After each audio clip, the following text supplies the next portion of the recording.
trying to do is understand much more about users and how they are willing to accept electric vehicles, what kind of experiences they have with them, how their perceptions change. We've worked with an academic partner, Oxford Brookes University, both from a sustainable vehicle engineering perspective but also from a psychology perspective.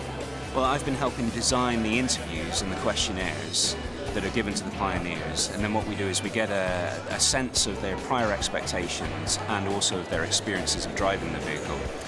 And then we analyse those data and we feed them on to BMW and we feed them back to the Technology Strategy Board. I got involved in the Mini trial because I was originally searching for a Mini and thought, absolutely brilliant, what a logical marriage, I guess, of electric car and style of the Mini. The brand was one of the primary reasons that I became involved with the electric vehicle pilot programme. My interest probably came from a sort of gadget stroke car angle. This was a good opportunity for me to have a sort of quick sporty car for a short period of time.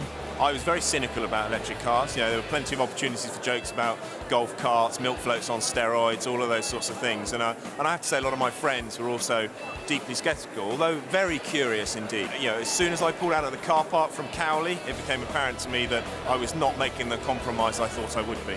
I made a purpose decision up front that I wasn't going to change my driving style. The kind of compromises we did have to make is whether we could use that vehicle for the specific journey that we had in mind. In other words, how many people were we going to carry, how far were we going to go.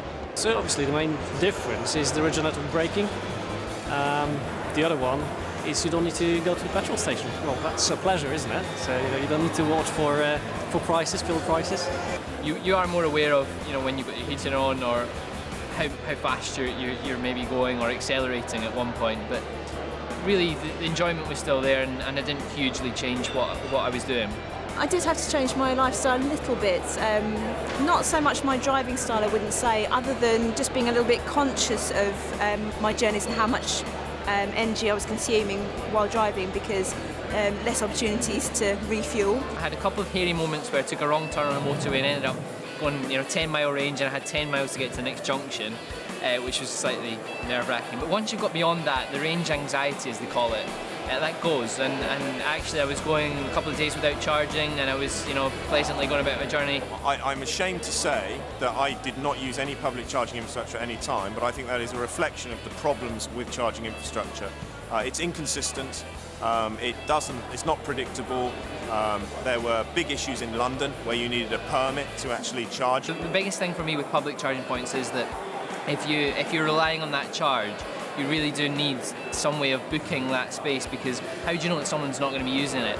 The thing I enjoyed probably most about the car was the fact that there were no real compromises. You got great performance and you got great handling, while something in which is pretty much 10% the running costs of a petrol car, and obviously doing a little bit for the environment as well. Well, during the first phase, we launched a car, and then the following day, the temperature dropped by about 10 degrees. So it was a huge call out. And that was a huge learning curve for us, because we weren't anticipating that type of issue. But for the second phase, we were fully up to speed with that. And literally, the second phase, I think in total, we probably had no more than half a dozen call outs, which is fantastic. Obviously, we've got an awful lot of feedback to try and analyse, so we don't know the full results yet.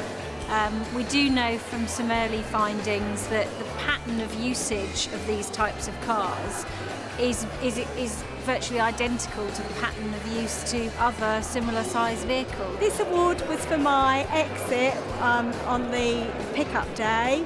I had a little trouble at first selecting the right gear, making the car work, but once I got it going, it was absolutely fine. Yeah, I've got the Show Off Award. You notice that it's not a normal vehicle, so I have been taking it about and showing it off and tweeting about it and putting stuff on Facebook and just sort of flaunting it. I was awarded the Mini E Extender Award, and this all revolved around the fact that I had realised that if I started drafting or tailing lorries, getting very close behind them, I was able to get a significant improvement in the range that I could get from my Mini. The last 6 months have been fantastic. Great to be involved in a trial, great to be hopefully shaping the product of the future.